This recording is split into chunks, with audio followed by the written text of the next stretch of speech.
Donc, en conclusion, une fois qu'on l'a lié au modèle, au niveau du modèle ici, on peut faire des annotations. Ce sont des conditions de saisie. D'accord? Ce sont des validations de saisie. On viendra là-dessus, je vous parlerai de ça. D'accord? Oui. Donc, ne vous inquiétez pas, on va parler de ça tout à l'heure. Mais effectivement, ici, on ne l'explicite pas. Donc, on fait juste une liaison avec le modèle. Et cette liaison avec le modèle veut dire qu'on peut décider des conditions, disons, de validation. OK? Allez, de validation de saisie. Est-ce que c'est bon pour tout le monde au niveau du HTML helper? Par contre, il faut vraiment faire cette syntaxe au moins une fois dans sa vie. D'accord? Oui. D'accord. En fait, juste on peut garder cette page parce que je suis Oui, encore pardon, en train désolé. de recouper. Et j'ai juste une question. Désolée, enfin, je suis un peu. Est-ce qu'on peut, genre, si on prend le code là du Bootstrap comme tout à l'heure, mais enfin, voilà, dans une colonne ou dans un truc, on fait rentrer ce helper, ça marche ou pas? Oui. Quand vous êtes sur du C Sharp, vous pouvez le faire, hein, il n'y a aucun problème. D'accord. D'accord? Donc, on peut toujours le faire, il n'y a aucun souci. D'accord? Le HTML, le helper tout à l'heure, on l'avait fait en dehors de tout formulaire. Donc là, c'est vrai, certes, nous sommes dans un formulaire, mais on peut l'utiliser en dehors d'un formulaire. Il n'y a aucun problème. D'accord? Le principe, c'est d'appeler ici la classe HTML, point, et puis vous faites ce que vous voulez faire. Parce que C'est bon? j'avais vu, vous faites hier avec Bootstrap normal, et après, d'ailleurs, c'était pour le requis, là, pour afficher le message que ce champ est requis. Oui. Donc, j'ai utilisé cette syntaxe, mais après, j'avais pas trop compris. Vous faites, voilà, c'était juste, j'ai essayé de suivre, et ça ne marchait pas. Donc, je pensais que peut-être parce que c'était le mélange ou. Là, tout à l'heure, ça ne marche pas? Ouais. Non, non, mais ce qu'on a fait là, ça marche. Non, non, Oui. c'était un autre truc que j'ai Ah, fait, mais d'accord. c'est pour ça que j'ai demandé par rapport au mélange. Est-ce que quand on mélange Oui, les. normalement, si vous mélangez, ça fonctionne très bien. Par contre, il faut vraiment savoir lui indiquer son modèle pour qu'il sache de quel modèle il s'agit. Donc, je peux mettre ici un modèle et quelques...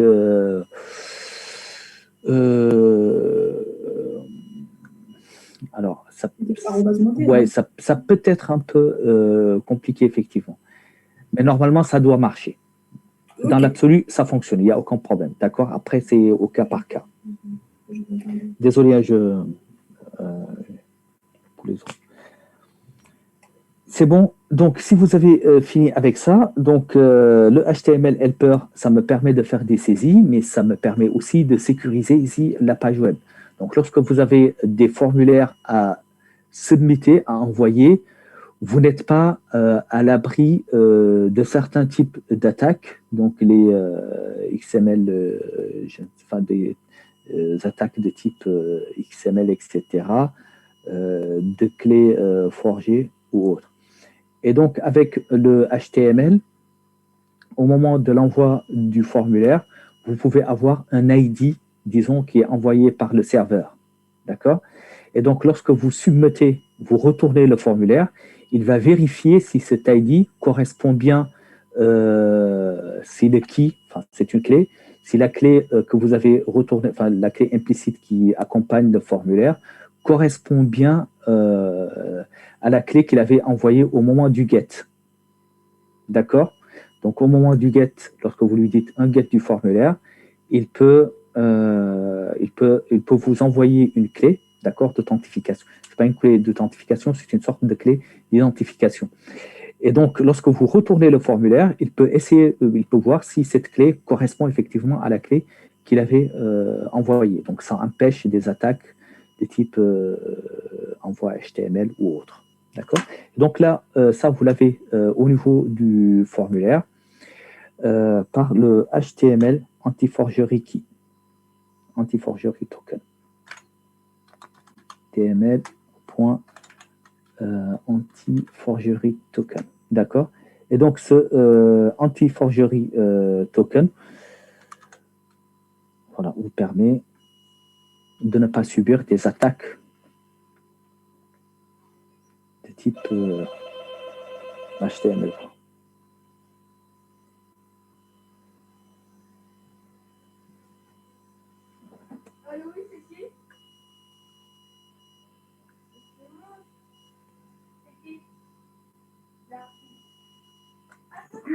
Du coup, est-ce que c'est une ligne à ajouter à chaque fois? Ouais, normalement, c'est une ligne à chaque fois que vous avez un formulaire que vous pouvez retourner. Donc, à chaque fois que vous avez un formulaire à récupérer ou à retourner, donc c'est bien de l'ajouter à chaque fois. Donc, ça vous permet de sécuriser votre formulaire.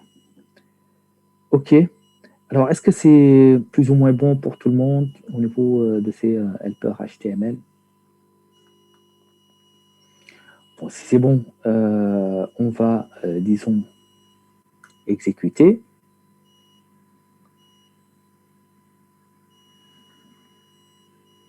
Donc, on avait vu à peu près le début.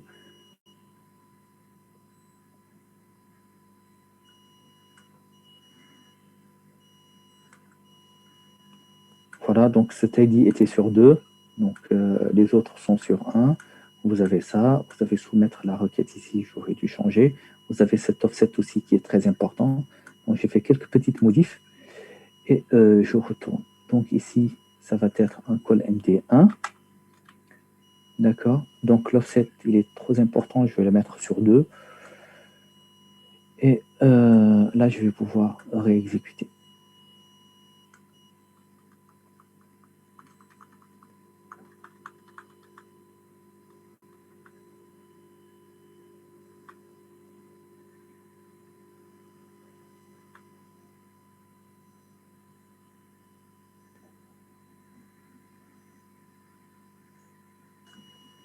Hop.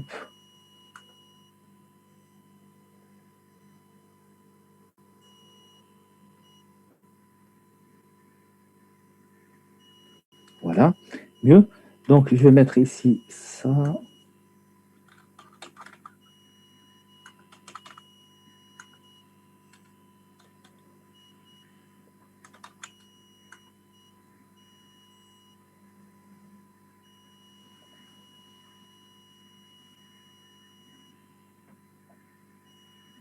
OK.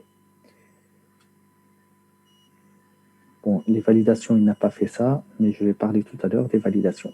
Si vous avez ça, c'est que c'est bon. Vous avez votre HTML helper qui fonctionne très bien.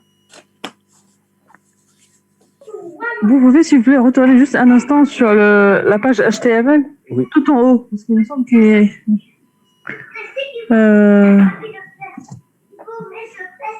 D'accord, c'est bon. C'est bon. Alors, pour les autres, est-ce que c'est bon? Nassima, c'est bon pour toi? Normalement? Oui, enfin, normalement, Oui, OK. En fait, ici, Ouais. quand on fait cette écriture, Hmm.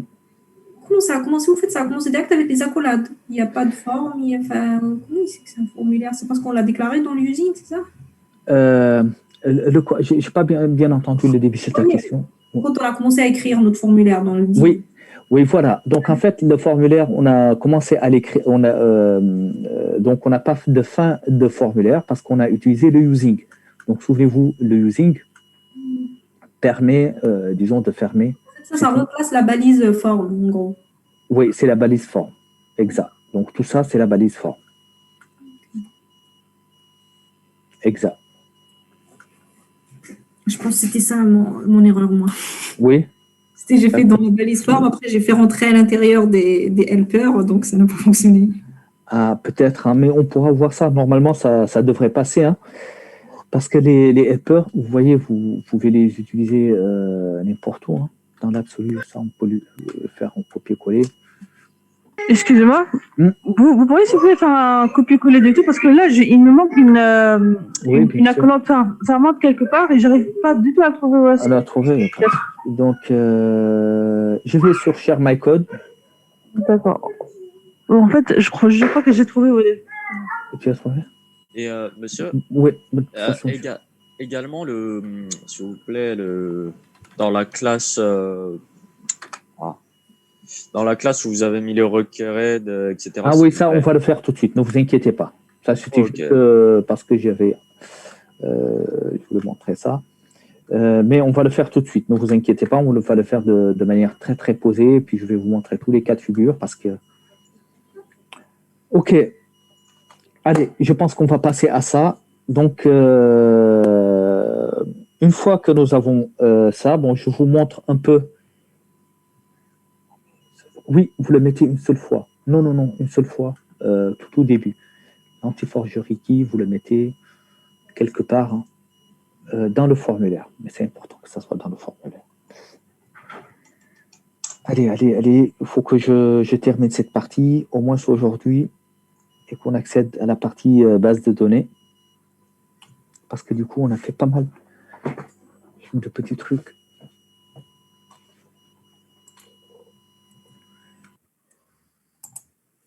Messieurs, normalement, quand on clique sur envoyer, ça nous fait une page blanche. C'est ça? Quand on est sur le site. Dès que vous faites envoyer, eh bien, est-ce que vous avez mis le point d'arrêt ou pas? Normalement, Non. Ouais, mais un point d'arrêt, c'est mieux. Ok.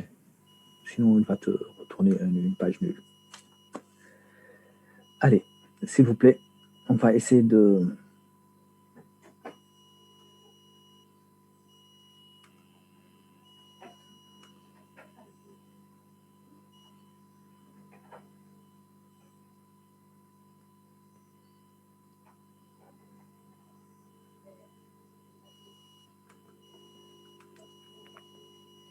C'est bon, je peux avancer?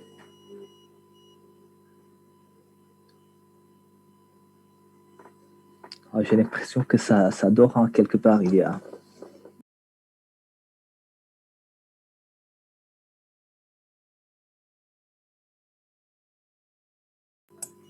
Ok, allez, donc je continue. Alors, donc ici, par anticipation, j'ai dû mettre des choses, mais vous avez vu que ça n'a pas, bon, le système n'a pas trop tenu compte de ça. Je vais vous expliquer tout à l'heure pourquoi. Alors, ceci va nous amener à parler de la validation, de la saisie utilisateur. Votre utilisateur, lorsqu'il est devant son formulaire, il fait ce qu'il veut, d'accord? Non seulement il fait ce qu'il veut, mais aussi il peut s'amuser à faire ce qu'il veut. D'accord? Vous lui donnez un formulaire, vous lui dites ça c'est un ID, ça c'est un nom. Là, il peut faire vraiment tout ce qu'il veut. Généralement, il peut faire ça. Et disons, c'est pas. Voilà, donc ici, on peut avoir n'importe quoi. Parlons simple. D'accord? Et donc, lorsqu'il envoie cette information, ici, au niveau de votre disons, objet, vous pouvez récupérer ce n'importe quoi que l'utilisateur a saisi. Et donc, il est vraiment important de faire des validations de la saisie utilisateur. D'accord? Alors, les validations qu'on avait avant, où on mettait if ceci supérieur à ceci ou if ceci contient ceci, alors if is number, etc. Donc ça on ne peut plus faire ça. Nous avons d'autres moyens beaucoup plus simples qui vont nous permettre de faire des validations. Alors, sachez que lorsque vous parlez de validation, vous avez deux types de validation. Vous avez une validation côté navigateur, d'accord? Hop, je reviens ici sur mon navigateur. Hop, il est où mon navigateur?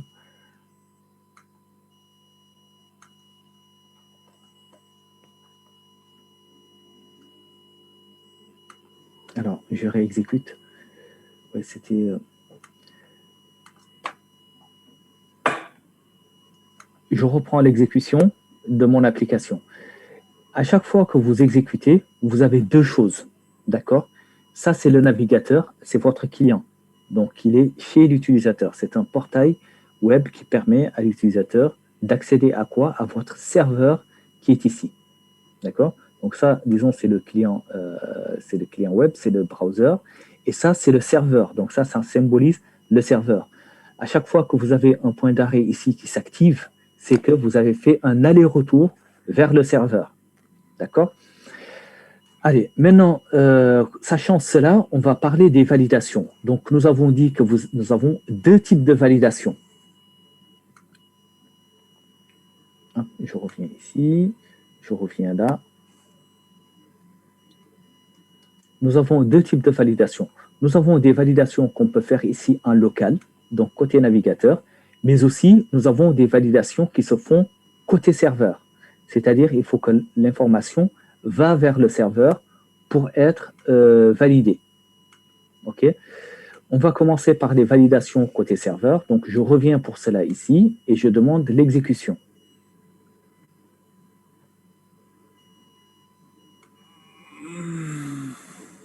D'accord? Lorsque je viens ici, je donne n'importe quoi ici. Je le fais exprès, je donne ici n'importe quoi. Là, je suis sur le navigateur et mon serveur, il est ici. D'accord? Lorsque je soumets la requête, il est parti vers le serveur. D'accord? Et lorsqu'elle est partie vers le serveur, j'ai ici mon modèle. Donc, mon objet, il est ici. Donc, la validation côté serveur va concerner la validation. Ici, il faut valider. Je vous écris ça, mais je vais vous expliquer. Je reviendrai. Il faut valider la saisie utilisateur. C'est important ce que j'ai dit parce que c'est du vocabulaire que je vais utiliser et je veux vraiment bien l'introduire pour que vous puissiez le retenir.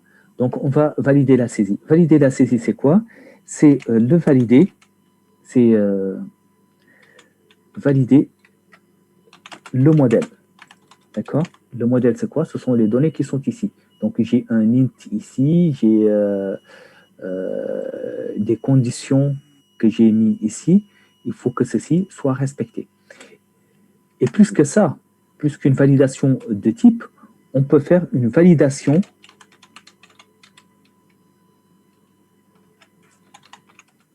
de l'état du modèle. D'accord?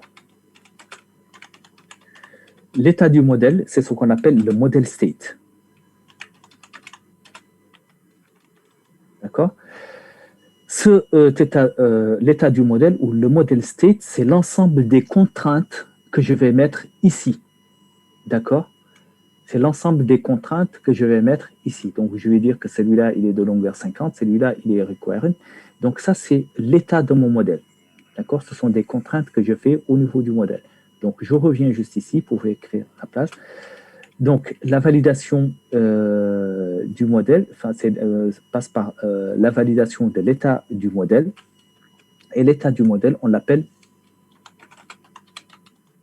le model state. D'accord? C'est quoi le model state? C'est l'ensemble des contraintes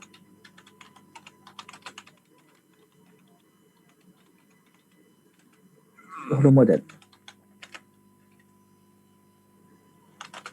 D'accord? Alors, ces contraintes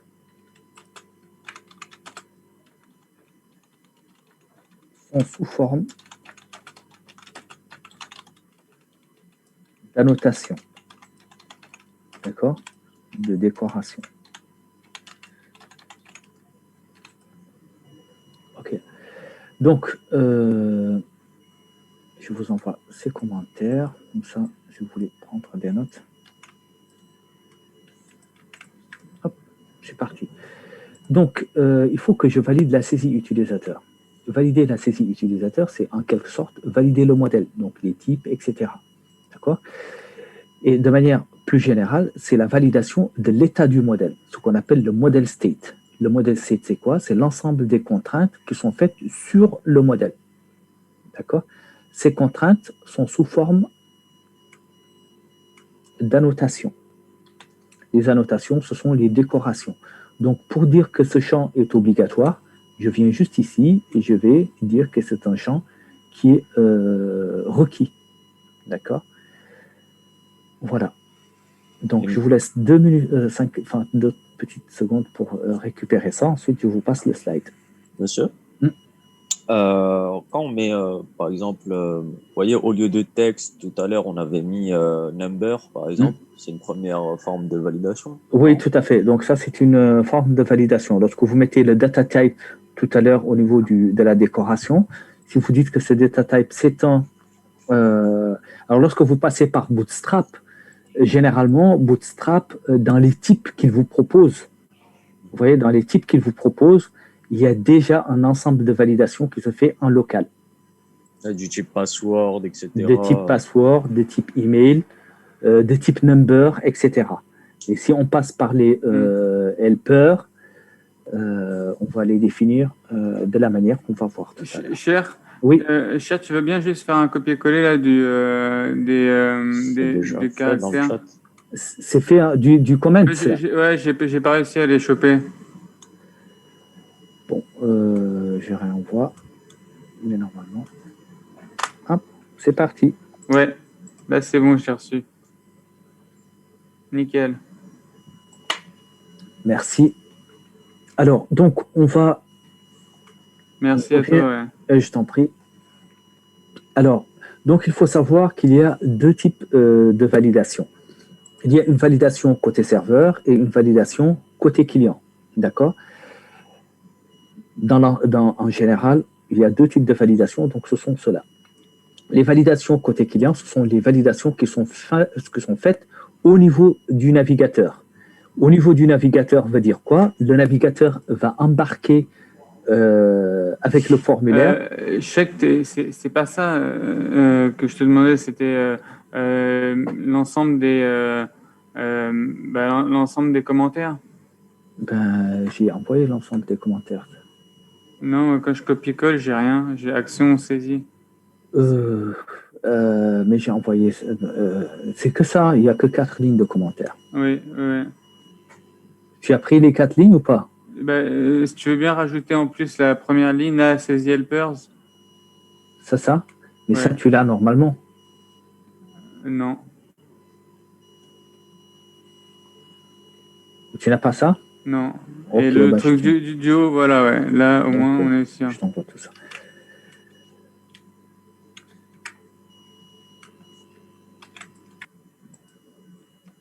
Ok. Donc, je reviens au slide. Donc, je disais quoi? Du coup, j'ai perdu le fil. Désolé. Donc, la validation des formulaires, vous avez une validation côté serveur et une validation côté client. Voilà, ce sont des concepts quand même qu'il faut bien comprendre et dissocier.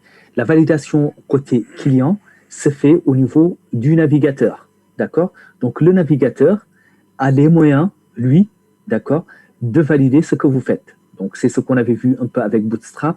Dès que je fais type égal email, tac, tant que je n'ai pas mis un email, il me dit non, le format n'est pas bon. D'accord? Donc, ça, c'est une validation côté client. Et vous avez vu, ça aussi, c'est un avantage de Bootstrap que je puisse faire ces validations côté navigateur. Alors, à chaque fois que je peux faire quelque chose côté navigateur, c'est-à-dire côté utilisateur, je gagne en performance. Pourquoi? J'évite un aller-retour vers le serveur. D'accord? Maintenant, à côté de cela, vous avez des validations côté serveur. Les validations côté serveur sont généralement réservées aux validations complexes, c'est-à-dire ce que je ne peux pas faire côté client, côté navigateur. Si par exemple, je veux ajouter des stagiaires, comme je l'ai dit, je ne sais plus quand, si je veux tester que je n'ai pas deux stagiaires, enfin, que ce nouveau stagiaire n'a pas le même nom, le même prénom et la même adresse qu'un autre stagiaire qui se trouve dans ma base ou n'a pas la même adresse mail qu'un autre stagiaire qui se trouve dans ma base, ça c'est une validation complexe qui se fait normalement vers le serveur. D'accord? Quoi qu'il en soit, Juste, oui. Je reprends en fait. Et du coup, c'est quoi la différence entre le contrôle utilisateur ou le contrôle en fait, du serveur ou du navigateur? Parce que alors, le navigateur aussi pouvait faire des contrôles, c'est ça? Oui, tout à fait. Donc, en fait, on peut faire toujours des validations, certaines validations côté client, comme on peut les faire côté serveur. L'avantage de les faire côté client, c'est que ça nous évite un aller-retour vers le serveur. Vous voyez ce que je veux dire? Oui. Ou pas. Donc, en fait, si vous avez la possibilité de valider ça au niveau du browser, en termes de performance, vous gagnez. Pourquoi? Parce que ça va se faire localement chez le client. Et donc, vous évitez une sur-sollicitation de votre serveur. Et donc, vous gagnez... Alors, oui, c'est vrai, Hamza, tu as raison. C'est pourquoi on va essayer toujours de faire les deux. D'accord? Donc, on commence par le... C'est un peu dangereux, oui, parce qu'il peut bypasser. Effectivement, c'est pourquoi on met l'anti-forgery. Mais disons, on va faire les deux. Finalement, vous allez voir qu'on va faire les deux. On va faire des validations côté client et des validations côté serveur. D'accord? Donc, on va valider. Alors, c'est qu'on va faire les validations côté client, mais on ne fait pas confiance. Donc, nous, de toute façon, au niveau du serveur, on va se prémunir aussi. Donc, tant que c'est fait au niveau du client, il n'y a pas de problème. Mais s'il trouve le moyen de bypasser ça au niveau du serveur, ça ne devrait pas passer. Et c'est ça qu'il faut faire. Donc, on va faire les validations du formulaire avec le modèle state. Donc, le modèle state, on l'a défini tout à l'heure, c'est l'ensemble des contraintes que vous mettez au niveau de votre modèle sous forme de décoration. D'accord, avec les annotations. OK, bon, j'ai ici un petit exemple, mais je préfère vous présenter ces contraintes et ensuite faire ça. J'ai une question, cher. Oui. C'était quoi là quand je fais quand je lance le window, tout s'exécute parfaitement, mais c'était quoi le truc pour que ça continue d'enregistrer en base? Parce que là, si j'enregistre en base, ça coupe mon affichage, ça coupe l'affichage. Pour mettre la distance statique. Ouais, aussi, bon, il y a de ça, mais sinon, moi, je préfère que tu suives avec moi parce que là, on parle de choses assez importantes, d'accord? D'accord, ouais. Et puis, juste après, on pourra voir ça. Ok. Ça me va, ok. On fait ça. Donc, on commence on continue ça. C'est juste pour juste retenir un peu ton attention sur le fait qu'il y avait des actions via mail, et ça, c'était sympa parce que ça pouvait... on pouvait aller d'une page à une autre sans vraiment se fatiguer. Oui, tout à fait. Bon, ça, vous pouvez l'ajouter. Normalement, vous êtes autonome là-dessus. Vous savez que vous pouvez ajouter quelque part une action link qui vous fait le lien avec un autre truc. D'accord, mais j'ai envie vraiment de vous parler de ce modèle state parce que... D'accord. Donc, comme tout à l'heure, avec notre adhérent, avant, disons, d'enregistrer dans la base, d'accord, on va faire une validation par rapport au modèle state. Donc, if model state is valid, donc si le modèle state n'est pas valide, on va lui retourner. Si le modèle state est valide, on passe. Je vais parler simplement. Ensuite, on revient à ça. Donc, si le modèle state est valide, alors on enregistre dans la base. Si le modèle state n'est pas valide, alors on lui dit c'est pas bon. OK? C'est comme ça que ça va se passer. Alors, pour cela, nous avons ici une classe qui s'appelle model state, et cette classe model state sous C# va nous permettre de vérifier la validation de notre modèle par rapport à ce qui est ici. OK? Allez, on va juste vérifier ça et on avance. Donc, par rapport à notre modèle de tout à l'heure, excusez-moi, je reviens ici sur le modèle. Bon, si vous voulez, j'enlève les décorations, donc ça, je peux les laisser. Donc, on a ici un ID, on a un nom, un string et un string. D'accord? Donc, tout à l'heure, vous avez vu qu'au niveau de l'ID, j'ai mis n'importe quoi. Et je ne veux pas que ceci passe. D'accord? Donc, ici, à la saisie, qu'est-ce que je vais faire? Je vais lui demander de vérifier par rapport au modèle state. D'accord? Si le modèle state n'est pas valide,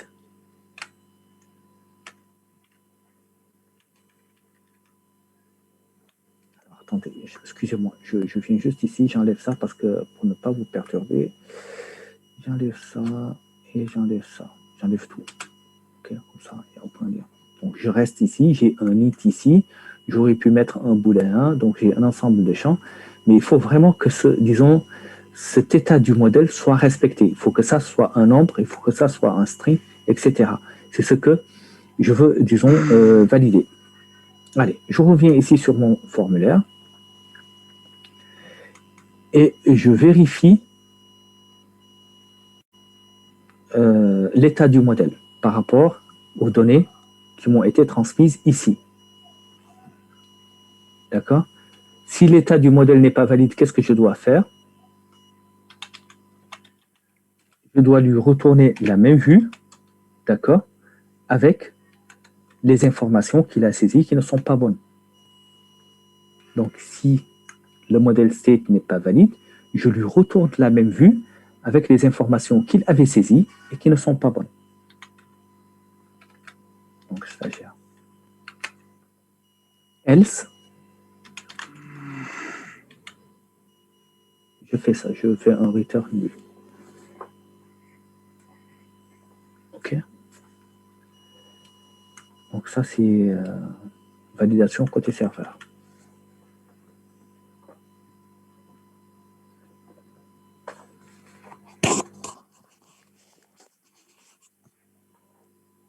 C'est bon? Allez, on va tester ça.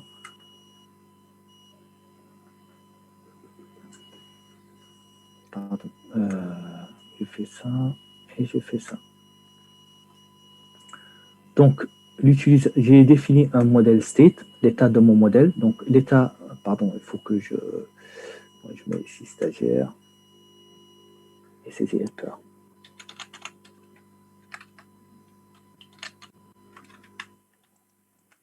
Voilà.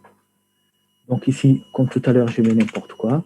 Je mets ici n'importe quoi, je mets ici n'importe quoi, et je mets ici n'importe quoi. D'accord? Donc, regardez ce qui va se passer. L'état de mon modèle ici n'est pas bon. Mon modèle state n'est pas valide. Donc, le is valide, ce n'est pas le cas. D'accord? Qu'est-ce que je vais faire? Lorsque j'envoie ça, si vous voulez, je vais mettre ici un point d'arrêt, comme ça vous allez bien voir comment ça se passe. Donc, j'envoie ça, je fais un submit. Donc, il vient ici. Il va tester, il va trouver que l'état du modèle n'est pas bon. Bon, là, il est à false, mais tout de suite, il va se mettre à true. Je fais suivant. D'accord? Donc, qu'est-ce qu'il va faire? Il va me retourner ces informations-là.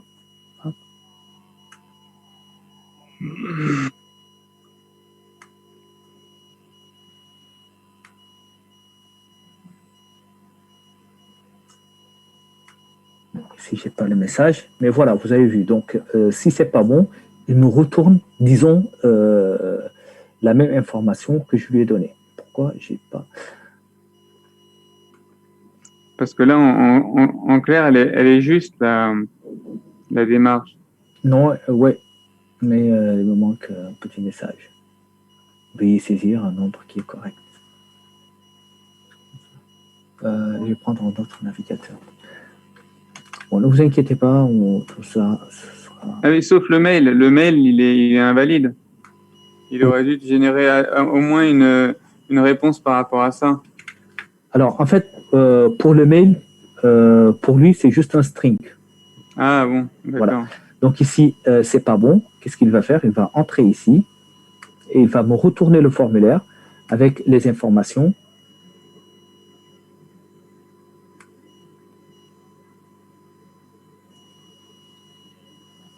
Ouais, j'avais rien mis. Donc ici, je mets n'importe quoi ici. Je mets ici n'importe quoi, n'importe quoi, n'importe quoi. J'envoie. Donc il teste le modèle state. Le modèle state n'est pas valide. Il vient ici et il me fait un return de mon objet stagiaire avec les informations qui sont fausses. Je m'attendais à voir ici un petit message, mais je ne l'ai pas. C'est pas grave, on va le retrouver ce message. OK. Et donc ça, c'est une validation côté serveur. Maintenant, à côté de cette validation côté serveur, il faut que j'ai une autre validation côté client. Donc vous voyez que le fait de faire un aller-retour vers le serveur, disons, ça prend du temps, etc. C'est bon pour tout le monde? Vous avez bien compris l'utilisation du modèle state? Ou pas?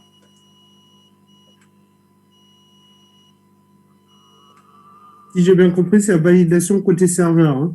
Exactement, aussi simple que ça. Okay.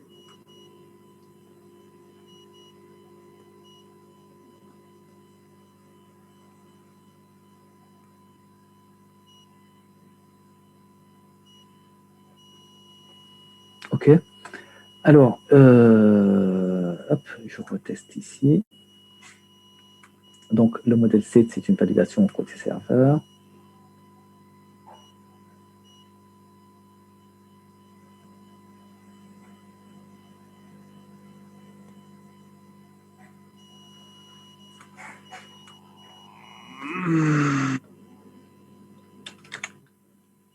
Stagiaire, saisie helper, vous faites ça. Donc, je donne ici n'importe quoi. Tac, ça ne passe pas, ça ne passe pas. Donc, il vous remet. Donc, à côté de ça, on a envie de voir ici un petit message. Un petit message. Hop. Et si tu forçais le trait en mettant trois hâtes dans le email? Le email, c'est un string. Donc, au niveau, là, pour le moment, on n'a rien dit. Donc, c'est juste, on n'a pas dit quelque part qu'il s'agit d'un... Ah, d'accord, il n'y a pas de vérification. Ouais, il n'y a pas de vérification par rapport à ça. OK. Et donc, comme je le disais tout à l'heure, nous avons envie d'avoir ici un petit message de validation. Alors, comment on va faire apparaître ce message de validation qui va nous dire vous avez un problème ici, ou ici, ou ici. C'est là où on va utiliser, au niveau de notre HTML helper, les validations messages forts. Donc, on revient ici sur la saisie, et juste en dessous de ça, on va ajouter une validation message fort. Donc, c'est une méthode du HTML helper qui s'appelle validation message fort. D'accord? Et donc, ce validation message fort va avoir quelques paramètres. Donc, pour quel attribut? Donc, ici, ça va être pour l'ID. D'accord? Ensuite, le message. Donc, lorsque vous approchez ici, vous avez des informations.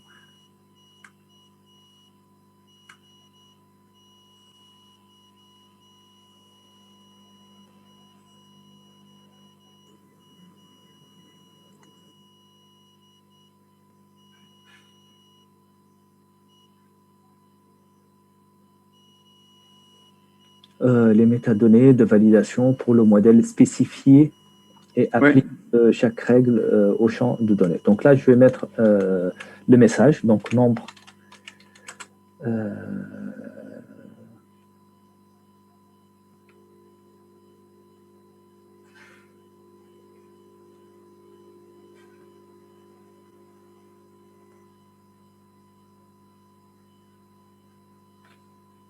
excusez-moi, vous avez oublié message, vous avez écrit juste validate for.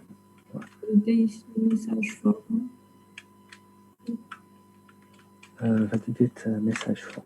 Ouais, normalement. C'est validation, je pense. Non, ça marche. Validation message fort. Voilà, donc validation message fort. Donc nous avons ici un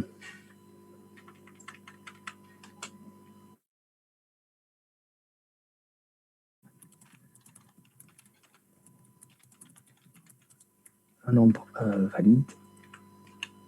Et puis ici, le format d'affichage, new. On utilise une classe Bootstrap. Ça marche même si on n'écrit pas tout ça.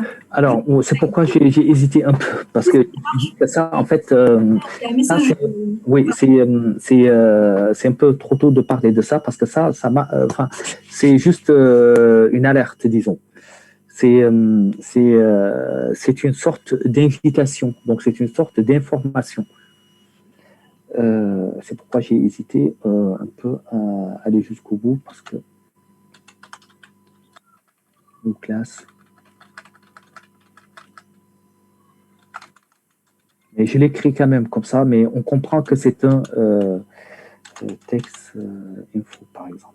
Alors, en fait, ça, c'est pas vraiment un retour du serveur, c'est juste une sorte d'information qu'on va avoir au début de la saisie. Donc, sur certains sites, si vous venez tout de suite, il vous dit ce champ est requis, ce champ est obligatoire pour que, ou mettre une petite étoile pour vous dire que ce champ est obligatoire. D'accord? C'est la même chose. Donc, je ne suis pas encore au message qui est retourné par le serveur. Désolé. Mais quand même, je vous envoie ça. D'accord? Vous avez vu pour tout le monde? Donc, en fait, ça, c'est juste un warning qu'on met au début de la saisie. Donc, au début de la saisie, ça ne doit pas être un nombre valide. Ici, saisir ici un nombre. nombre. Désolé, hein, j'ai un peu les choses. Voilà. Donc, en fait, ici, c'est juste une invitation tout au début de la saisie qui va permettre de dire à l'utilisateur, voilà, tu t'attends à ça. Donc, ça, c'est un nombre, ça doit être un nombre, d'accord? Où ce champ, il est requis, etc. Hop, effectivement.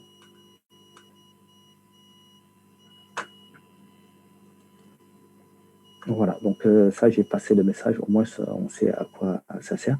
Donc en fait, ça, c'est une sorte d'information que vous mettez avant la saisie. Donc avant la saisie, l'utilisateur sait que ça, c'est un nombre. Généralement, on le met pour les champs qui sont obligatoires. D'accord? Donc ça, on sait. Maintenant, le message qu'on va recevoir du serveur, on va le recevoir avec le jQuery val. Donc, si on va avoir des validations,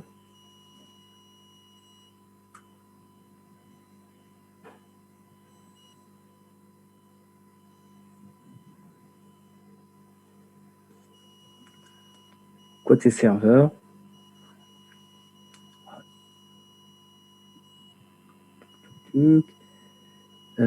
le layout global,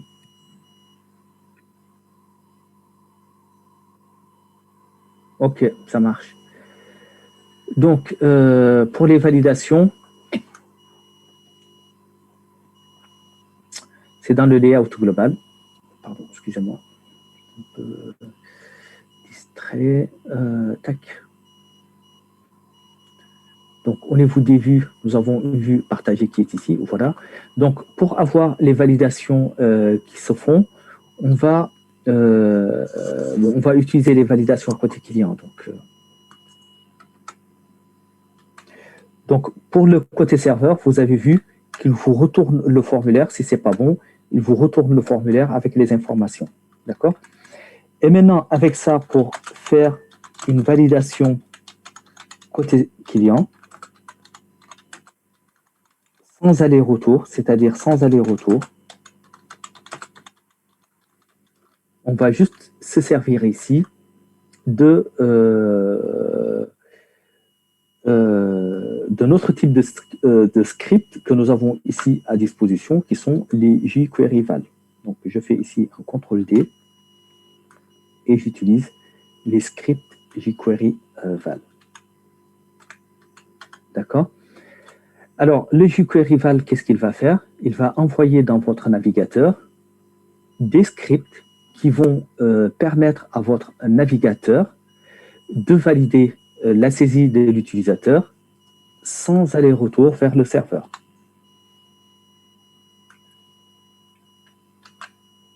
Hop. CTRL X. Désolé. Donc, je reprends. Donc, on a vu la validation du model state. Le model state, il vous retourne, disons, ce que vous avez fait qui n'est pas bon. Il vous dit, ça, c'est pas bon. Enfin, il ne dit rien. Donc, on a ajouté un message de validation, mais on a vu que le message de validation s'affichait avant l'envoi. Et donc, c'est juste une sorte de warning ou d'information qui vous dit, attention, ce champ, il doit être obligatoire ou autre. D'accord? Si, en plus de ça, on va faire une validation, cette fois-ci, côté client, c'est-à-dire sans aller-retour vers le serveur, on va embarquer dans le navigateur des scripts jQuery val. Et ces scripts jQuery val vont vérifier la saisie de l'utilisateur par rapport toujours à votre model state. D'accord? Donc, je viens ici sur le layout global et j'ajoute cette ligne-là. OK? Une fois que vous avez ajouté cette ligne, je reviens ici. Attention juste, M. Vadel. Oui, pardon. On va oublier. Le commentaire. Il ne pas comme commentaire. Oui. Sur HTML. Alors là, je suis sur du HTML, CTRL-K, CTRL-C. Ouais. Oui, merci. Sinon, ça va apparaître sur le navigateur, effectivement. Voilà. Donc, je reviens ici sur stagiaire. tac, helper saisie. Donc là, on a dit que de toute façon, il va le mettre ici, tout au début. Donc, je vais m'entêter, je mets ici n'importe quoi. Donc, il y a une validation. On va voir, est-ce qu'il va atterrir sur le serveur ou je vais avoir ici ma validation côté client.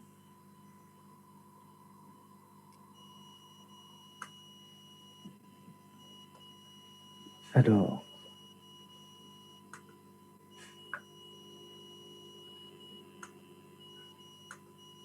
stagiaire contrôleur.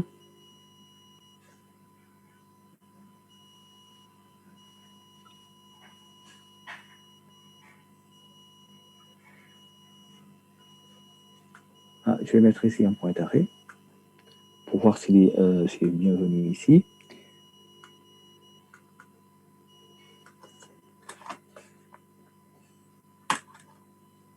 Donc, je fais soumettre. Bon, ça ne part pas, donc la validation se fait ici, mais je n'ai pas le message.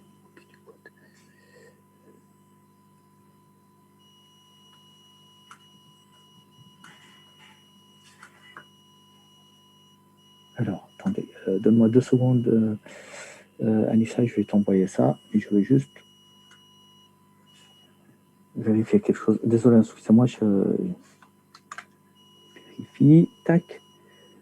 Je reviens ici.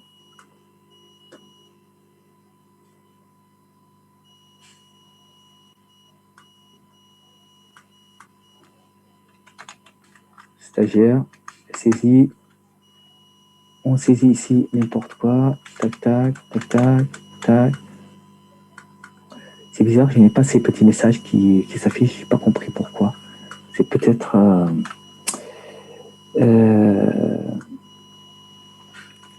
c'est peut-être... Hop, je mets ici n'importe quoi. Tac, tac, n'importe quoi. Ouais, il me fait juste ça, mais...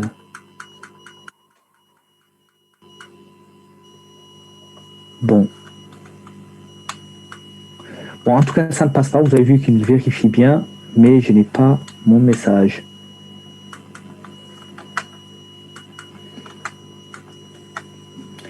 Quelqu'un a autre chose qui s'affiche que ça? Donc là, vous voyez que j'ai bien une validation côté client, d'accord, avec le jQuery Val, mais je n'ai pas le message approprié qui va avec. Je suis un peu surpris quand même, normalement je dois l'avoir. Ok, bon.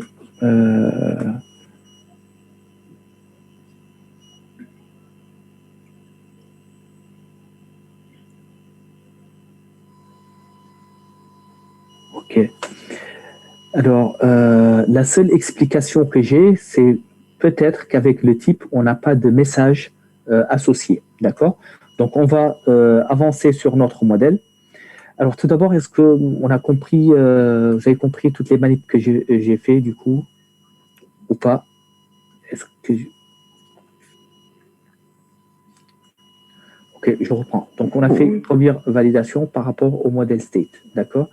Et nous avons dit que notre modèle, il est ici. Donc, c'est peut-être moi qui, le fait de tester par rapport au type, c'était pas... Monsieur Vadel, pour moi, ça a marché. En fait, quand je clique sur valider, il me dit, le champ ID doit être un nombre. Oui. Ça se fait automatiquement, c'est pas moi qui l'ai écrit. Hein, oui, je comprends. Je vais effacer le message. Enfin, j'ai rien écrit, au fait. Quand on rajoute un message, je ne sais pas. Moi aussi, je m'attendais à voir ça, mais tu utilises quel browser? Oui, effectivement, ça peut être un browser.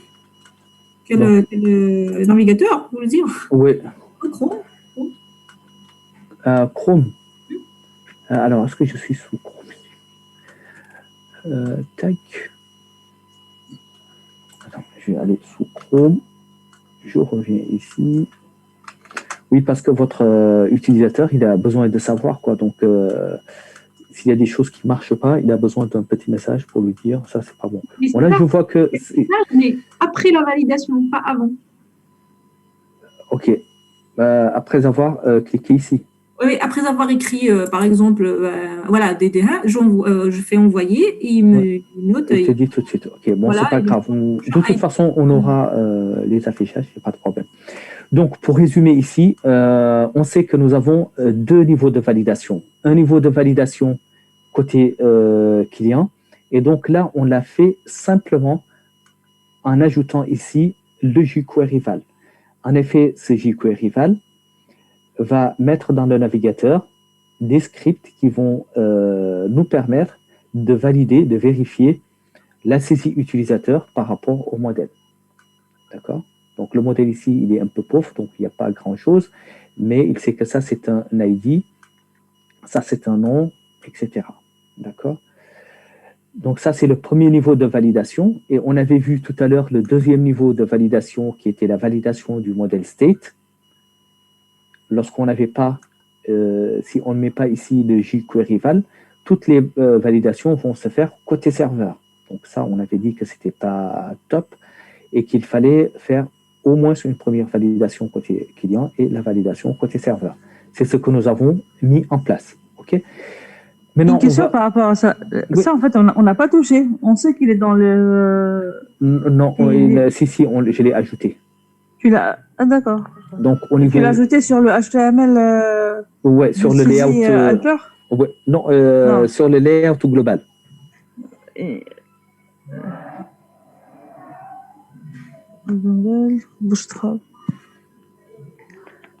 Donc, il faut aller sur le layout global. C'est dans les vues.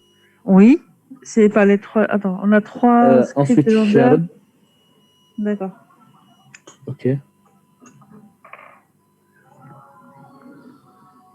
Cher, là, c'est la validation côté client, c'est ça?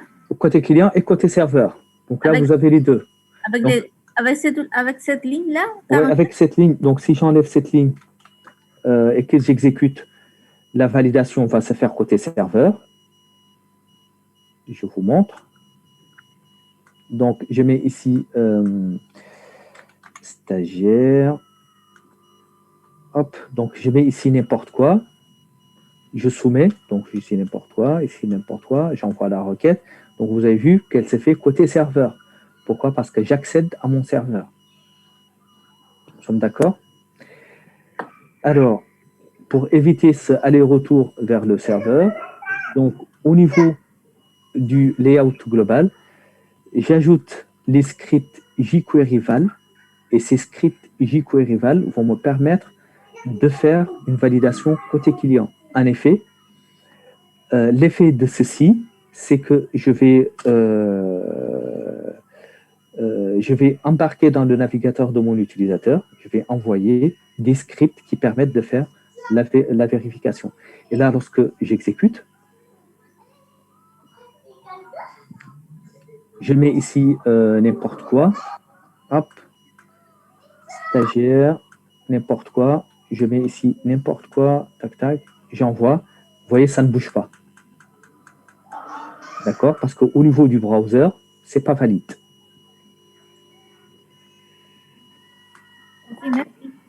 C'est clair pour vous l'effet de cette phrase? Vous voulez que j'écrive?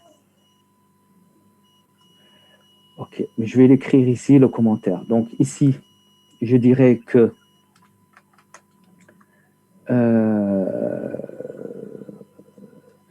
donc l'aller-retour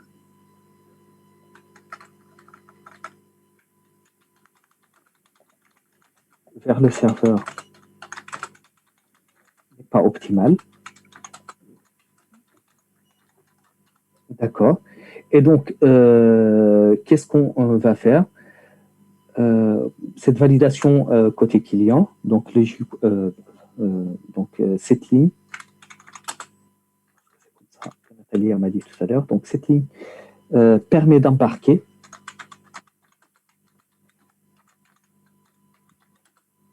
des fichiers, bon, ce sont des scripts, hein, mais je vais écrire tout le nom, des fichiers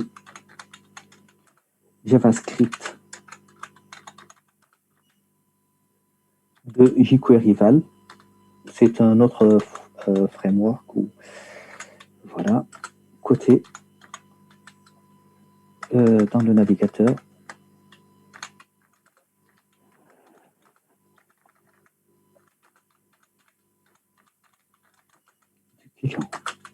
D'accord.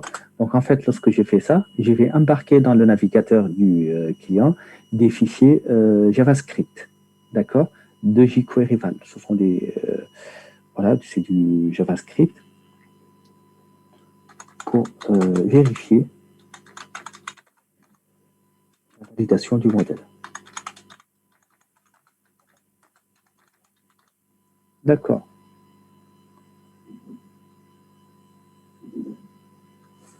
C'est bon, on se comprend, vous avez compris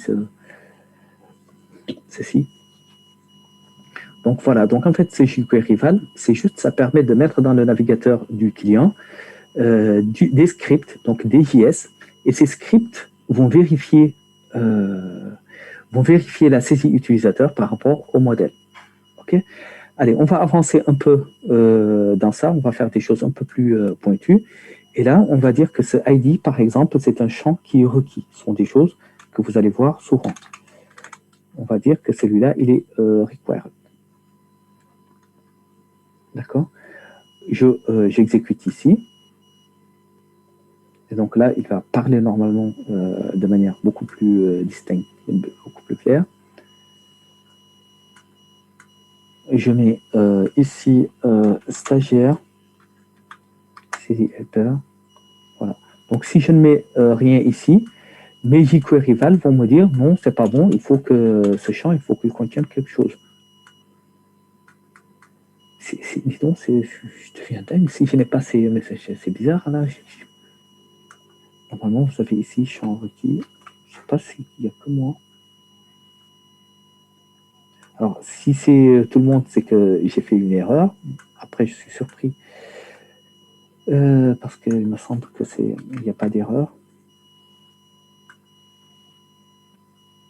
J'ai la même chose, mais sauf moi, j'ai pas ajouté. Il y a 2 lignes et 2 codes que vous avez ajoutés sur le HTML tout à l'heure pour justement faire apparaître le message d'erreur. Ouais, le message, on n'en a pas besoin. En fait, celui-là, c'était un message informatif. Donc, ok, ben pour les autres, sur les 20 personnes, qui a ça, qui n'a pas ça, c'est important quand même que je sache. Moi, je ne l'ai pas, de toute façon. Tu ne l'as pas non plus? Non. Je l'ai. Pour le nom, non, il ne me le donne pas. Pourtant, j'ai fait presque le même. Alors,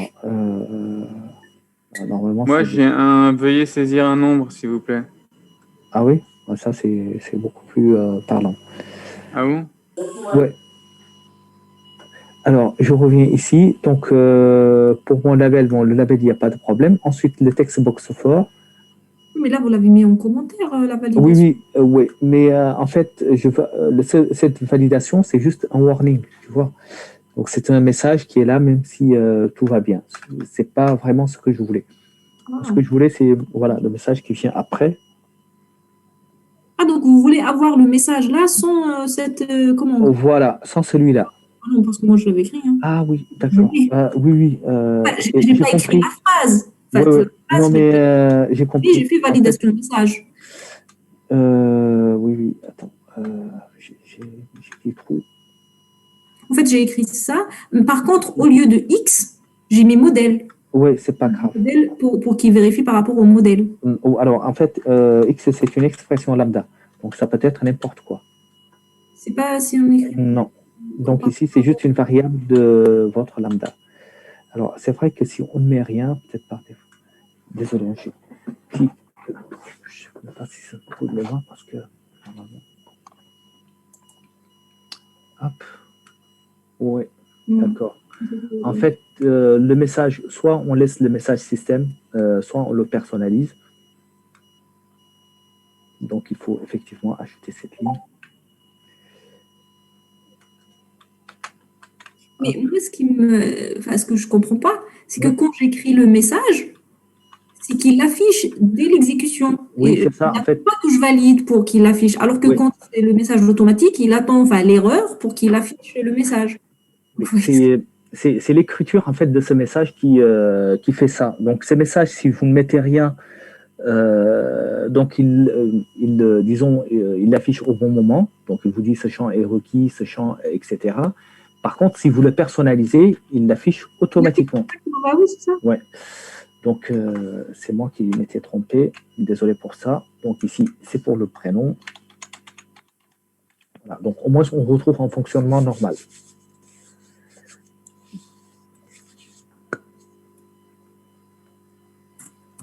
Ok, bon, ce qui va nous permettre, bon, je vous laisse corriger par rapport à ça.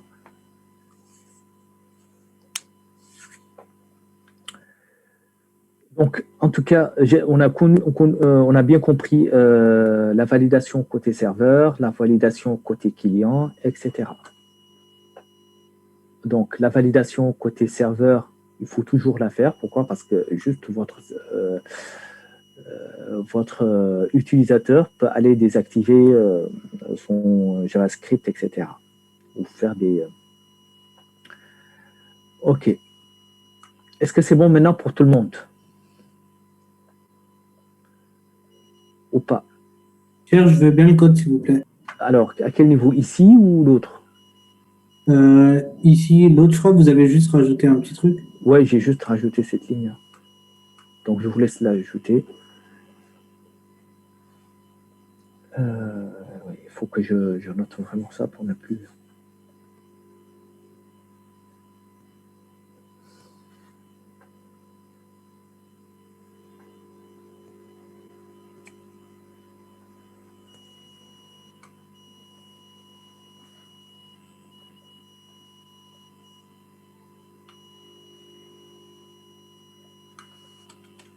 Donc, je mets ici aussi value égale enregistré. Ça va, je ne vous ai pas perdu.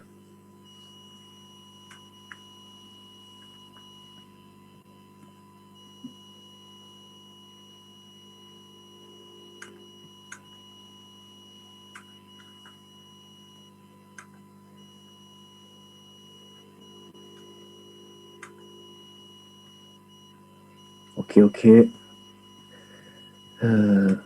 Allez, je vous envoie ça.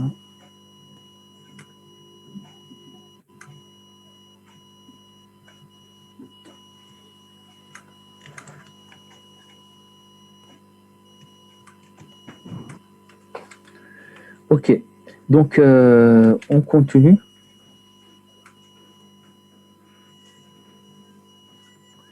Et on va continuer nos vérifications. Donc ici, par rapport à votre modèle, on peut avoir plusieurs vérifications. Je vais vous envoyer un petit fichier qui contient toutes ces vérifications. Je suis en train de le chercher.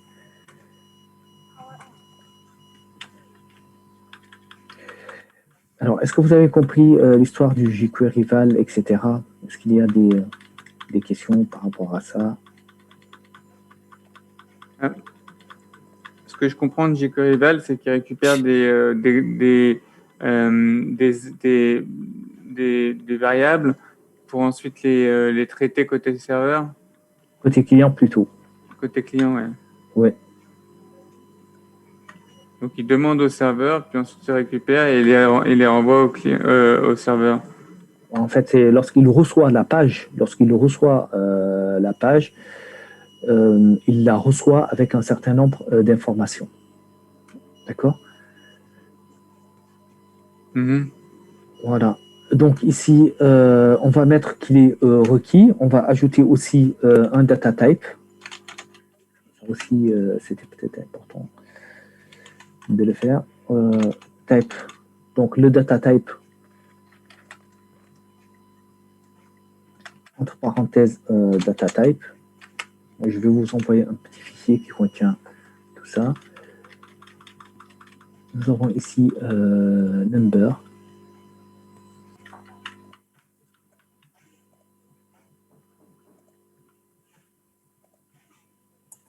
Monsieur? Oui. Pourquoi on doit mettre ça, vu que tout à l'heure, il a reconnu son? Enfin, tu vois, il a envoyé le message tout à l'heure qu'on doit faire entrer un nombre, juste en regardant le int, je pense, non? Je sais pas. Oui, on va voir ici.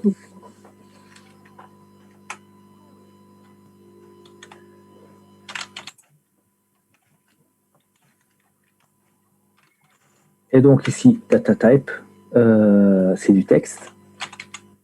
Cette fois-ci,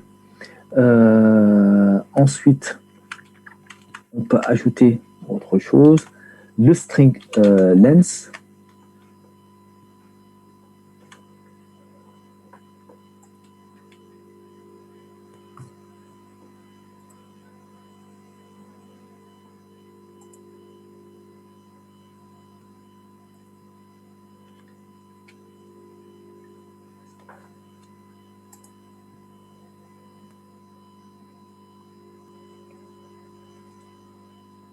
« 50 ».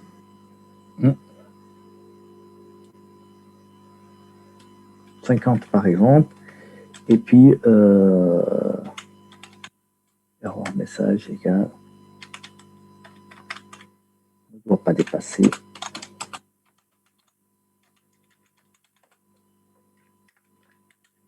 50 par exemple. On aurait voulu mettre supérieur à 3 caractères, on aurait écrit comment? Parce que là, c'est un chiffre direct qu'on met dans la parenthèse. Alors, tu peux le mettre ici, là. Par exemple, je vais dire que celui-là, c'est required, d'accord? Et puis, je vais personnaliser le message. Donc, erreur message égale, donc obligatoire. Et là, je réponds à ta question, obligatoire. Et ici, je viens ici, j'ai plusieurs informations. Je peux mettre un mid-length.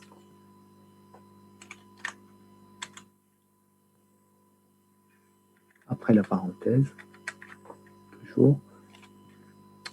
Hop, mid-length ici, je vais mettre un nom, un prénom, au moins 2 caractères. Hein. Et puis je peux mettre ici un max length. Tu m'as dit à partir de 3, c'est ça? Je n'avais pas compris. Non, c'est bon, mais répondez avec le mid-length. Ok, voilà. Max length. 10. Bon, c'est large. 10. Ouais. Par contre, les prénoms sur un caractère, vous pouvez le trouver. Ouais, généralement, c'est un caractère plus un point. Alors, oui, c'est ça que je voulais. Donc ici, au niveau de l'ID, bon, l'ID, de toute façon, il va être plus tard automatique. D'accord? Pourquoi je ne peux pas le toucher? Ici, l'email, disons, n'est pas très parlant. Mais je veux que ça soit un peu plus parlant. Vous pouvez avoir un display name ici.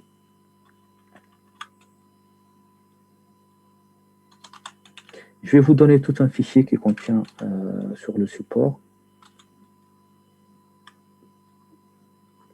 Display name égale.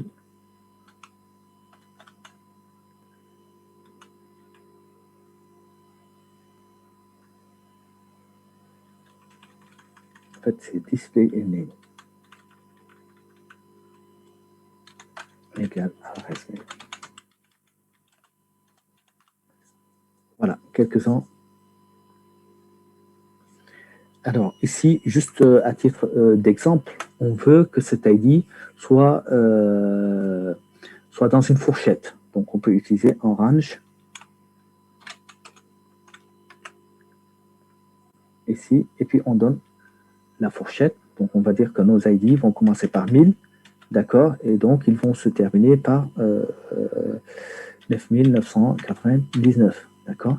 Et à cela, on peut ajouter un message.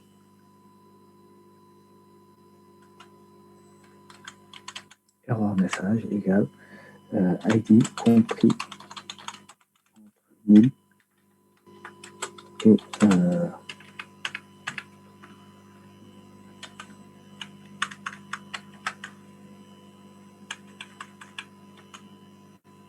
voilà. OK. Donc, nous avons pas mal décoré ici notre modèle.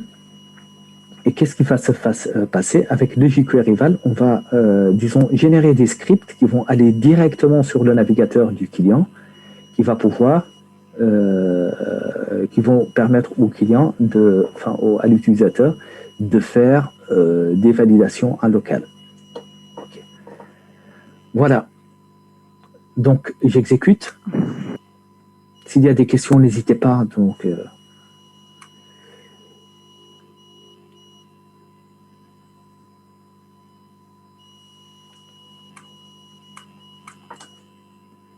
stagiaire et helper. Voilà. Donc, j'ai des messages tout en bas. Tu veux bien montrer un instant l'écran derrière? Anissa, pour data type, au lieu de require. Alors, le data type, oui, on peut le mettre sans ce champ. Disons, il est pas requis, visiblement. D'accord? Donc là, en fait, on n'a pas dit qu'il est requis, mais on a juste dit qu'il est de type texte. Bon, si jamais on va mettre des choses, et qu'il ne doit pas dépasser 50. Donc, on va vérifier par rapport à ces contraintes, qu'est-ce que ça va donner. Donc, je reviens ici. Au niveau de l'ID, je vais donner l'ID 2. Au niveau, donc vous avez vu directement sur le navigateur, sans faire d'aller-retour. Le nom, je ne mets rien. D'accord. Ensuite, pour le prénom, il s'appelle L. D'accord. Pour l'adresse mail, donc là, vous voyez, donc il doit être un champ ou un tableau minimum 2, etc. Donc là, vous avez une validation. Ensuite, pour l'adresse mail, vous avez vu que je n'ai plus le champ mail, mais j'ai adresse mail. Pourquoi? Au niveau du display, j'ai fait ça. Et donc ça, normalement, c'est un modèle qui est correct. Je peux envoyer entre deux noms, ce n'est pas correct, je mets 1002. D'accord? Tac, il le prend. D'accord? Ce qui est normal, hein, ce qui est normal parce qu'au niveau du nom, justement, on n'a pas dit qu'il est requis, on a juste dit qu'il ne doit pas dépasser 50. OK? Voilà, donc vous avez pas mal de choses quand même qui sont sympas, qui vous permettent de sécuriser votre site. Et si jamais l'utilisateur, disons, a des choses, des solutions de contournement ou des actifs, c'est JavaScript ou autre, vous avez toujours votre validation côté serveur. Et je trouve que c'est pas mal quand même. C'est pas mal fait ce truc. Ok. Je vais vous envoyer le fichier qui contient tout ça. Vous avez, pour les dates par exemple, vous avez le display format.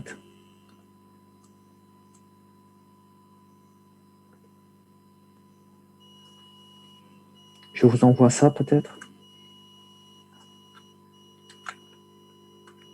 Allez, on est sur la dernière ligne droite des choses qui sont compliquées. Cher, juste une petite question. Oui. S'il ne reconnaît pas le label fort, je dois faire quoi? Le label fort, s'il ne le reconnaît pas, tu es au niveau des helpers là? Oui, c'est ça. Tu as bien mis HTML label fort? Oui, c'est ça, HTML label fort. Ouais, ça, il faut que tu partages. Pour les autres... Je ne reconnais pas. Attendez, je réessaye. J'espère qu'on n'est pas perdu. Ah bah c'est bon. C'est bon, cher.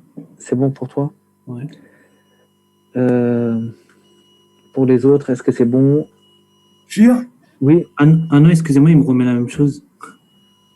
Oui, partage. Oui, excuse-moi. Ah, moi, j'entends que après le partage, après. D'accord. Ouais, dis-moi un peu, c'est pas grave. Ici, on se supporte, donc on est assez patients les uns avec les autres. Donc, En fait, j'étais chez le médecin et je suis revenu. Oui, j'ai vu le message, oui. J'ai essayé de rattraper un peu, mais il me manque beaucoup d'éléments dans la page saisie helper et dans la page layout. Ok. Alors, dans la page layout, on a ajouté juste ça. D'accord. Alors ça, on l'a ajouté pour qu'on puisse avoir des contrôles, des contrôles de saisie côté client. Ça s'est rajouté, c'est bon. Donc ça, c'est rajouté. Ensuite, au niveau du contrôleur, maintenant, je vais sur le contrôleur. Sur le contrôleur, Donc, normalement, ça, tu l'as, je pense. J'étais en bas, voilà. J'étais en train de rajouter le public if model state is valide. Retourne view stagiaire. OK. Else, return nul. Il manque le else. Et à la fin, en descendant, c'est le else retourne nul. OK. OK, grosse erreur déjà. OK, d'accord, j'ai compris. Ensuite, saisie helper ici, tu dois avoir ça. Donc, ça, je ne sais pas si quelqu'un l'a mis sur Share My Code. Ah, si je peux ouais, si tu veux, je le mets sur Share My Code. En attendant, Omer, vas-y, tu peux. C'est important. Je pense que le fil n'était pas très. Le fil conducteur n'était pas très, très rigide, mais j'espère que vous avez pu rassembler toutes les briques qui vont vous permettre en fait, de. Je crois que c'est ça, cher, moi aussi, j'avais pas mis le if model state. Ah, ok. Je sais pas si ça a quelque chose à voir avec oui, ça. Oui, il faut le mettre à l'intérieur, par contre. Non, ça n'a rien à voir. Donc, enlève ça. Bon, en tout cas, si tu veux il faut le mettre à l'intérieur, en fait. D'accord. Share my code. Bon, excuse-moi pour le résultat. On est censé, en fait, on est censé avoir un renvoi de la vue du formulaire si les informations ne sont pas valides, n'est-ce pas? Ah, alors, il n'est censé même pas bouger. Oui, justement, ça ne bouge pas chez moi. Oui, c'est ça, c'est normal. Ça, donc, bon. Donc, Omer. Oui, je vous écoute. Oui, donc ton if, il est ici. Ici, là-dedans. Donc, à la ligne 62, oui, là-dedans. Donc, c'est une méthode. D'accord, à l'intérieur, à la place du retour nul. Oui. Ok, j'ai compris. D'accord, donc j'ai envoyé ça sur Share My Code. Ok. Fais if. Non, c'est pas pour toi, c'est. Donc, pour toi, c'est if ici. Je récupère ce que vous avez envoyé, cher. Non, je ne l'ai pas envoyé, justement, j'ai envoyé autre chose. Alors, sinon, je te l'envoie, effectivement. Bah, je l'ai en capture, je vais écrire.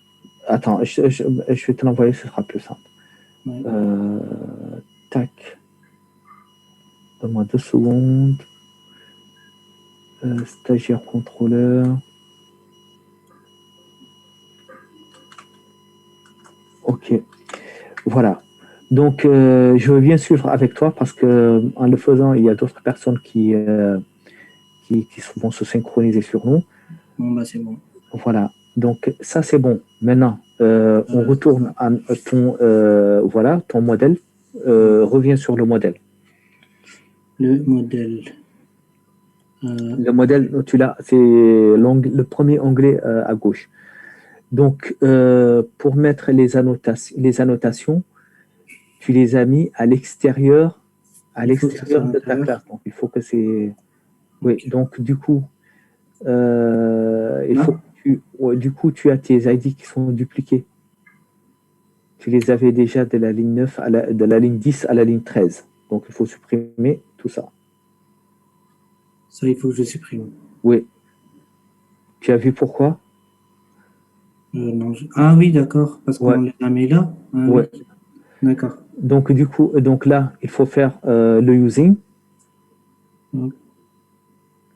Excusez-moi, cher, c'est parce qu'en fait, je suis en train d'enregistrer en même temps et du coup, il bug Visual Studio. Pas de problème. On a la patience.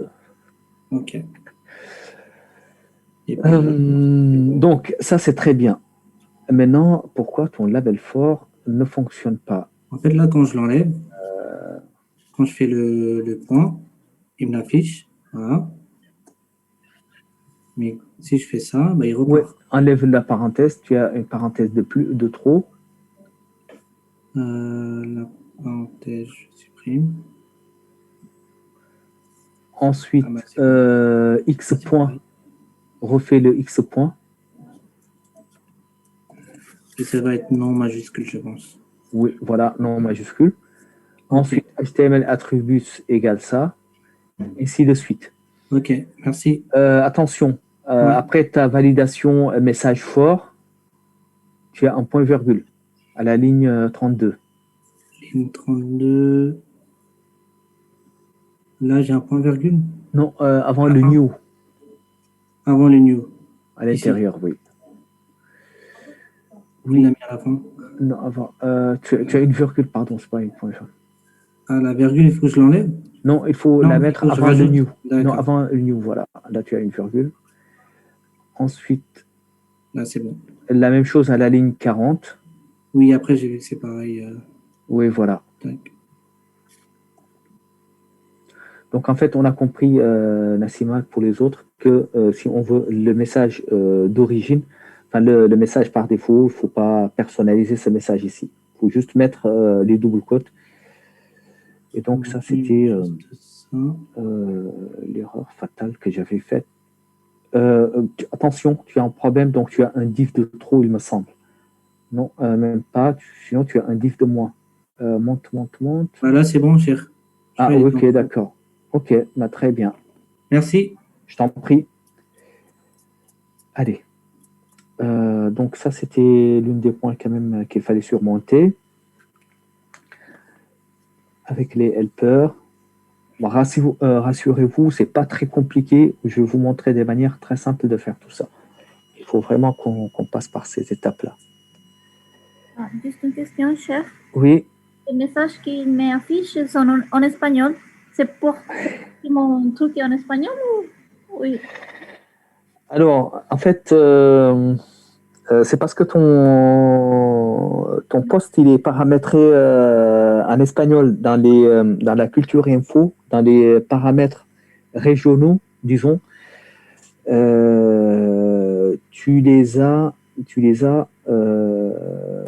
Tu as mis l'espagnol. Alors, comment on peut paramétrer par rapport? Mais c'est pas grave. Donc, ça veut dire que chaque utilisateur va voir. Exactement, par rapport à son. Exactement, tu as très très bien dit ça. Et donc, ça, c'est plutôt pas mal. Okay. Donc, en fait, le browser, il est côté utilisateur. Et donc, chaque utilisateur, en fonction de ses paramètres de langue, il va avoir son message à lui. Ce qui est top. Hein, ça, je trouve ça vraiment génial. Non, c'est bien. Merci. Oui, tout à fait. Natalia, je crois que tu peux changer ça dans les outils. Oui, mais oui. Dans outils, options, je ne suis pas sûr, mais je crois que c'était ça. Browser dans les. Non, dans ton Visual Studio. C'est ton Visual Studio ou ton browser? Je n'ai pas compris. Non, mon browser, mon Visual Studio, il est en français. Okay. Oui. Browser, pareil, hein, tu as les 3 barres sur Chrome et dans options. Quand j'ai installé Windows, il l'a installé, je crois qu'en espagnol, je crois que c'est ça. Et il a mis tout après en espagnol. Ok. Après, ça dépend de quel espagnol. Est-ce que c'est l'espagnol de... Ah. Non. Mais si c'est côté utilisateur, ça va. Je voulais savoir juste ça. Ça marche. Merci.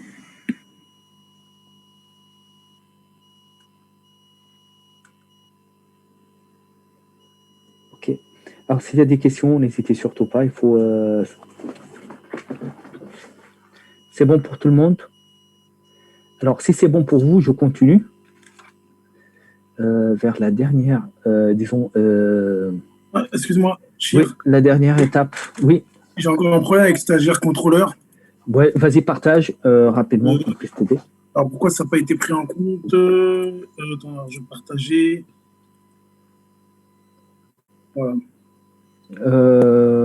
Et en fait, j'ai rajouté comme... Oui, c'est parce que en fait, à la ligne 57, ton crochet, il est à l'intérieur. Donc, oui, à la ligne 57, le if, il est à l'intérieur. Attends, sinon, ce qui te manque ici... Ah oui, il faut le mettre à l'intérieur des conditions. Oui, à l'intérieur de la condition. CTRL V. Alors, if ici, attention. Action résulte, il manque le public. Oui, sur l'action résulte, il manque le public. Donc ça, c'était l'erreur qui m'a fait perdre un quart d'heure. Oui, bah voilà. Et avant la pause, c'était ça le problème. Oui, c'était ça le problème, effectivement. D'accord. Ok, parce que je me disais, ok. D'accord. Tout à fait. Hop.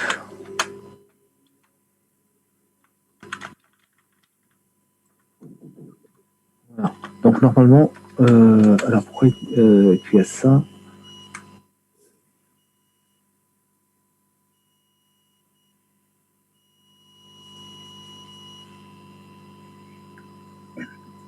Ouais. Sinon, tu fais un return.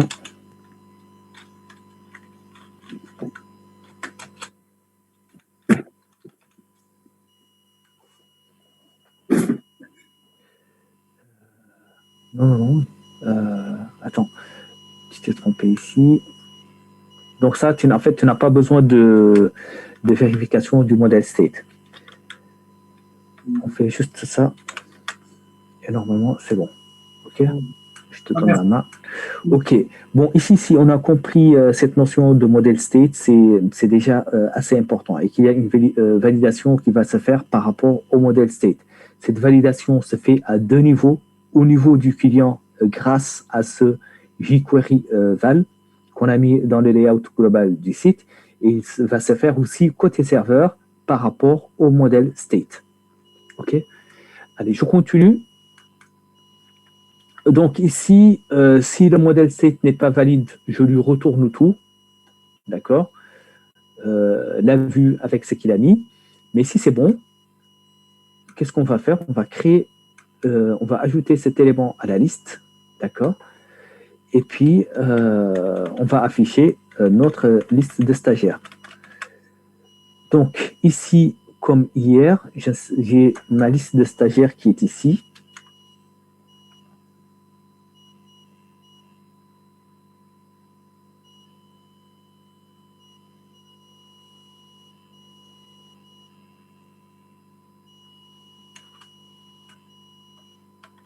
Donc, else, qu'est-ce que je fais? Je fais, pardon, excusez-moi. Est-ce que quelqu'un a besoin d'aide ou pas? Point add. Et j'ajoute ce stagiaire que je viens d'ajouter. D'accord. Et puis, je fais un return view.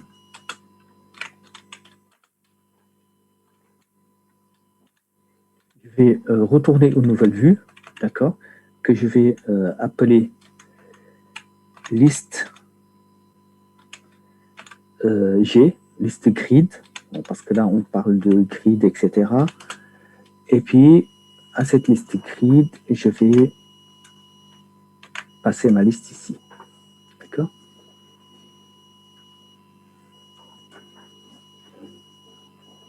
Allez, là aussi.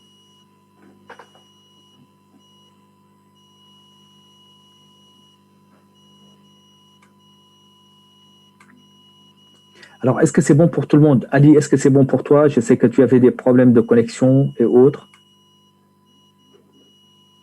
Abdilaï, ça se passe comment pour toi?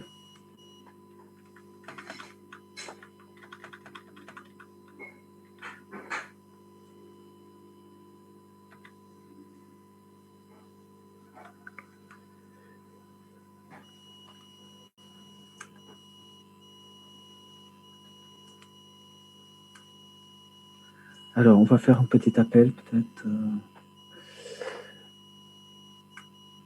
Ça va pour tout le monde, je ne peux pas avancer. Omer, tu as pu te synchroniser par rapport à nous?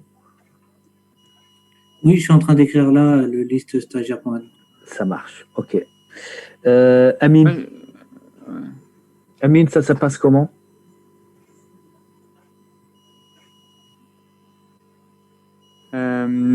S'il te plaît, est-ce qu'on peut voir là, j'ai une erreur qui veut pas s'enlever. À quel niveau? Au niveau du stagiaire contrôleur. Oui. En bas, stagiaire. Ok, partage rapidement, 2 minutes.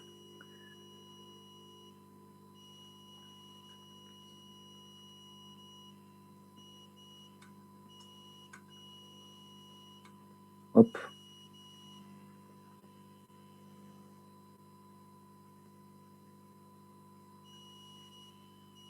Ah oui, c'est parce que tu es en mode exécution.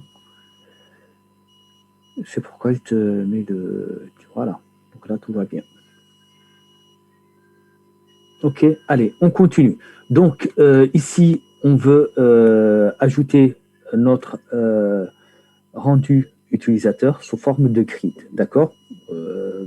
Hier, on utilisait des tableaux, et là, on va utiliser une grid, un autre framework, un autre package Nuggets qui va nous permettre d'avoir une présentation, disons, beaucoup plus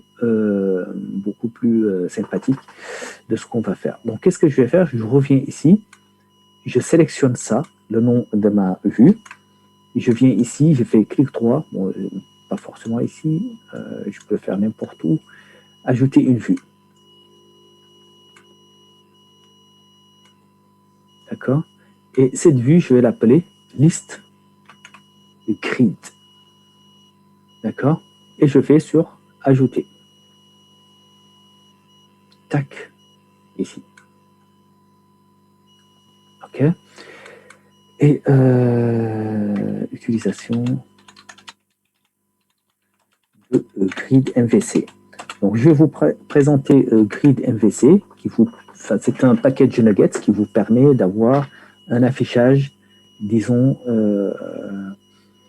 un beau affichage qui présente des fonctionnalités, donc on peut faire des tris, etc. Sans avoir à faire beaucoup de code. Et donc, pour utiliser ce grid MVC, on vient sur le projet, vous faites clic droit et vous allez sur ajouter un package Nugget. Vous gérez les packages Nugget sur le projet.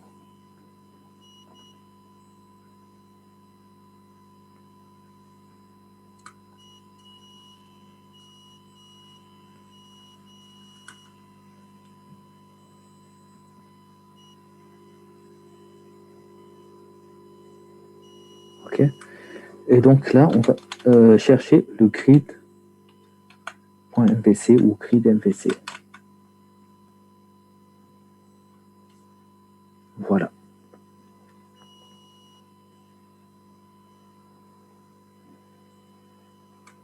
C'est celui-là. Check, est-ce que tu sais c'est quoi le nouvel élément généré automatiquement?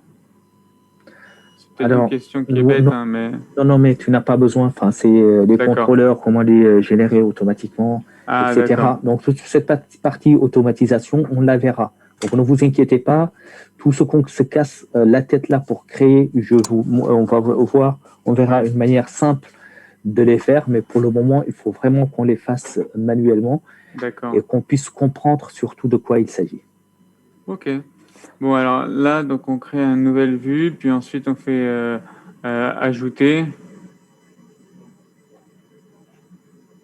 package Nugget, et ensuite,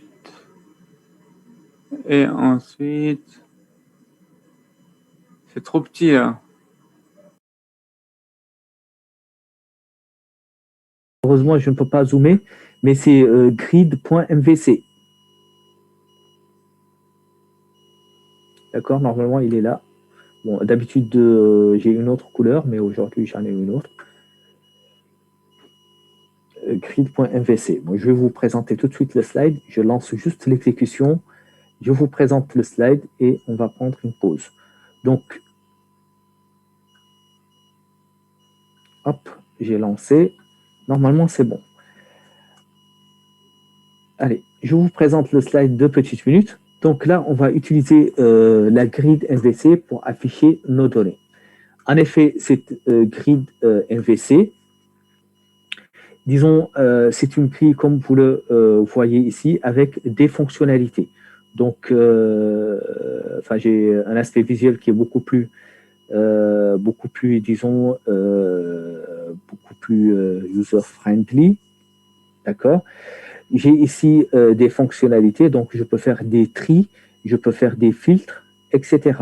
Et ça, je le fais sans écrire du code JavaScript. Donc, avec la table d'hier, on peut le faire, mais il va falloir faire un petit script qui va nous permettre de faire des tris, etc. Et donc là, on va pouvoir avoir des fonctionnalités de contrôle de grid telles que la pagination, donc le nombre de lignes affichées par page,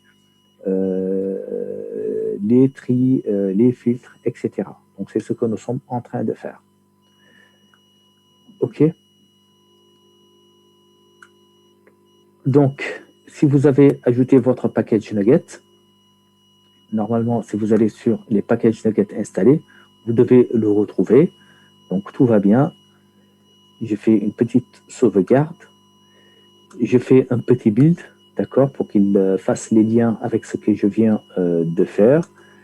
Je ferme ici tous les objets dont je n'ai pas besoin. Je ne suis pas sûr si j'ai fait un nettoyage ou pas, en régénération. Et je vais sur la vue, liste gris, et on retourne après la pause. OK. Cher, c'est possible d'avoir le projet pour WeTransfer, s'il vous plaît? Oui, alors je le fais avant de partir à la pause alors. Donc je viens ici, ouvrir le dossier dans l'explorateur, semaine ASP.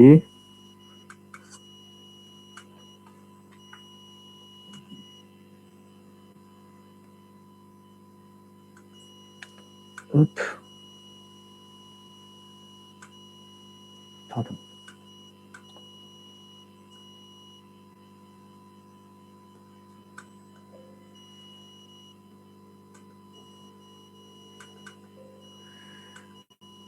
Qu'est-ce qui se passe?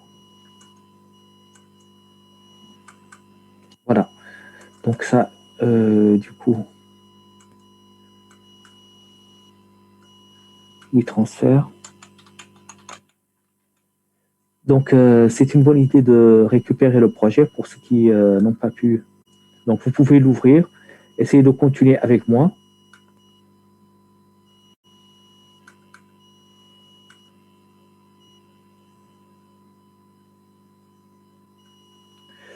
Alors, attendez. Copier le lien. Et ici, je vous envoie le lien du projet. OK. Donc, on se retrouve tout à l'heure à 35 plus 5, plus 15, ça fait 45, 50. C'est bien ça? C'est cher. Allez, à tout à l'heure, hein, tout le monde.